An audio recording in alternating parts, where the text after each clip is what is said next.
আসসালামু আলাইকুম। সবাইকে পবিত্র ঈদ উল আজহার শুভেচ্ছা।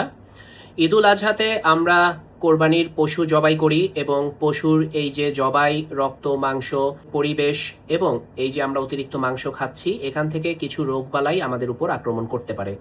আজকে একটু সেই ব্যাপারে আলোচনা করব। চলুন শুরু করা যাক।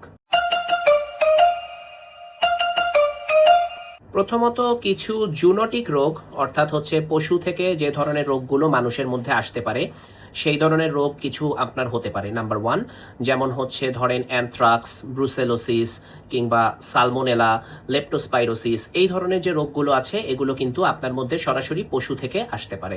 নাম্বার টু, যেখানে আপনি জবাই দিচ্ছেন সেখানে কিন্তু মশা, মাছি এগুলো বাসা বাঁধতে পারে। তো সেটার কারণে আপনার ডিরেক্টলি হচ্ছে ডায়রিয়া, টাইফয়েড এই ধরনের কিছু রোগ হতে পারে এবং মশার উপদ্রব যেখানে থাকবে সেখান থেকে কিন্তু ডেঙ্গু, চিকুনগুনিয়া এই ধরনের রোগগুলো ছড়াতে পারে।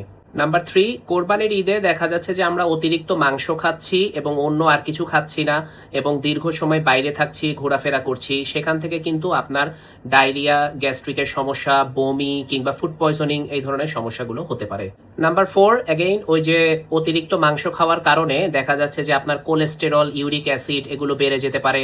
ডায়াবেটিস, প্রেশার যাদের থাকে তাদের কিন্তু ডায়াবেটিস, প্রেশারও বেড়ে যেতে পারে।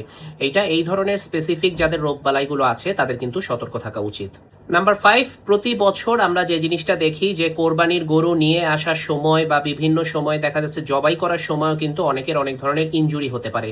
হাত পা কেটে যেতে পারে কিংবা দেখা যাচ্ছে যে গরুর হঠাৎ করে দৌড় দিল সেই কারণে বিভিন্ন ধরনের অ্যাক্সিডেন্ট হতে পারে। এই জন্য এটা কিন্তু খুবই সাবধানে আনতে হবে এবং যারা এইসব কাজে দক্ষ তাদেরকে কিন্তু এখানে ইনভলভ করতে হবে। সবকিছু যদি সামারাইজ করে বলি, কিছু উপদেশ হচ্ছে, প্রথমত গরু যখন আপনি কিনতে যাবেন তখন অবশ্যই সুস্থ গরু দেখে কিনবেন। গরুটার কোনো রোগ ব্যাধি আছে কিনা এটা কিন্তু আপনাকে যাচাই করতে হবে। গরুটা যখন আনবেন তখন খুবই সাবধানে আনবেন এবং এখানে যাতে আপনাদের মানুষ যথেষ্ট থাকে যাতে করে আপনারা গরুটাকে সাবধানে নিয়ে আসতে পারেন। আনার পরে তারপরে দেখা যাচ্ছে কোরবানির দিন সেখানে আপনারা যেখানে জবাই দিচ্ছেন সেই জায়গাটার পরিবেশটা যাতে সুন্দর হয়, যাতে সেখানে আপনারা কোনো ধরনের কন্টামিনেশন ছাড়া খুবই শান্তিপূর্ণভাবে জবাইটা দিতে পারেন।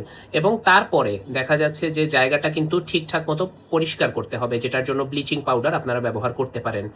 মাংস যখন স্টোর করবেন তখন আপনার ফ্রিজ ঠিকমতো ফাংশনিং কিনা, যে মাংসটা আবার নষ্ট হয়ে যায় কিনা সেই ব্যাপারে সাবধান থাকতে হবে। কাঁচা মাংসকে রান্না মাংস থেকে অবশ্যই আলাদা রাখতে হবে। অতিরিক্ত মাংস খাওয়ার অভ্যাসটা বাদ দিতে হবে এবং পর্যাপ্ত পরিমাণ পানি পান করতে হবে। যতটুকু আপনি খেতে পারেন সেই পরিমাণ মাংসই আপনি শুধুমাত্র খাবেন। এবং যাদের বিভিন্ন রোগ আছে, যাদের ডায়াবেটিস, কোলেস্টেরল বেশি, প্রেশার এই ধরনের সমস্যা থাকে তাদের কিন্তু এই মাংস খাওয়ার ব্যাপারে এক্সট্রা সতর্ক থাকতে হবে। সুতরাং সবাইকে ঈদ মোবারক জানিয়ে